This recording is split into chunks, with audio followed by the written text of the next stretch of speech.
bahwa dalam peristiwa penembakan yang dilakukan Eliezer terhadap almarhum Joshua, apakah saudara ahli melihat penembakan dapat dikategorikan sebagai suatu kejahatan etis yang besar setelah penjelasan saudara ahli yang sebelumnya? Khusus untuk peristiwa penembakan yang dilakukan oleh Eliezer terhadap almarhum Joshua, apakah menurut saudara ahli penembakan itu dapat dikategorikan sebagai suatu kejahatan etis yang besar yang tadi saudara ahli sudah jelaskan bahwa dia berdasarkan perintah? Jadi dalam etika itu memang selalu dibedakan antara yang normatif dan kebersalaan seseorang. Yang dalam agama, di agama Katolik, kebersalahan itu disebut berdosa, ya, orang berdosa. Tapi dalam etika saya tidak pakai istilah itu. Dalam etika saya pakai istilah bersalah secara etis, boleh dituduh kamu secara etis adalah buruk. Kita dalam bahasa biasa mempunyai istilah itu orang jahat misalnya. Jahat itu berarti etis buruk. Nah, orang yang dalam situasi relasi kekuasaan tadi melakukan sesuatu yang sebetulnya secara objektif menurut etika normatif jelas tidak boleh dilakukan, belum tentu bisa disebut jahat. Karena dia tidak melakukannya karena sebetulnya mengabaikan norma moral, tapi tidak tahu mana yang ditaati.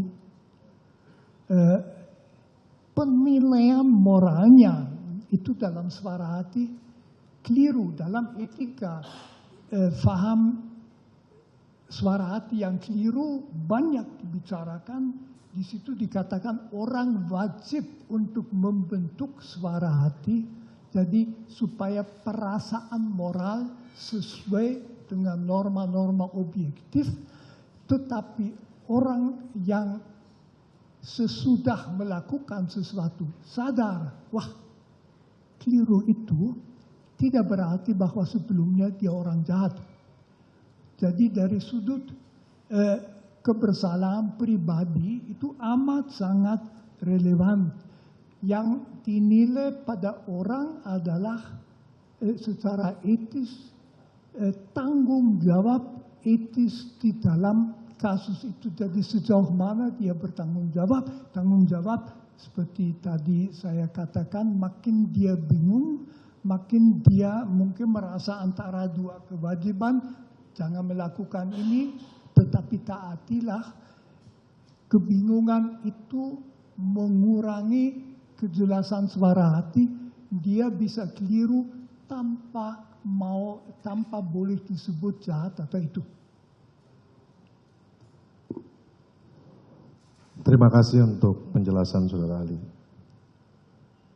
Pertanyaan dari saya yang terakhir, ahli, terkait dengan peristiwa penembakan terhadap Joshua oleh Eliezer, dari sudut kajian filsafat moral, apa saja unsur-unsur yang menurut saudara ahli dapat meringankan terdakwa Eliezer?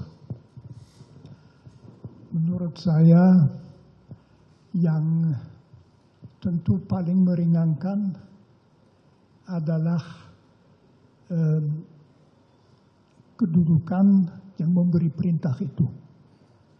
Itu bukan ajutannya atau macam itu, tapi orang yang berkedudukan tinggi, yang jelas berhak memberi perintah, yang di dalam, sejauh saya tahu, di dalam kepolisian tentu akan ditaati.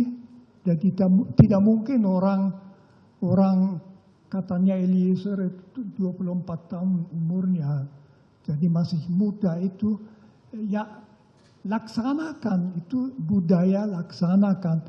Itu adalah unsur yang paling kuat. Yang kedua, tentu keterbatasan situasi. Itu situasi yang tegang, yang amat sangat membingungkan. Saya kira semua itu, di mana dia pada saat itu juga harus menentukan laksanakan atau tidak.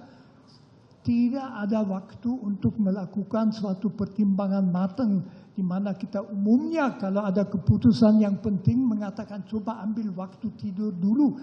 Dia situ bisa tidur, dia harus langsung bereaksi.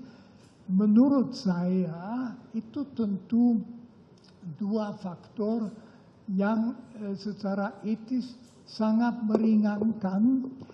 Tambahan satu poin yang tadi saya sebutkan juga, dalam kepolisian, seperti di dalam situasi pertempuran militer, dalam kepolisian memang bisa ada situasi di mana atasan memberi perintah tembak.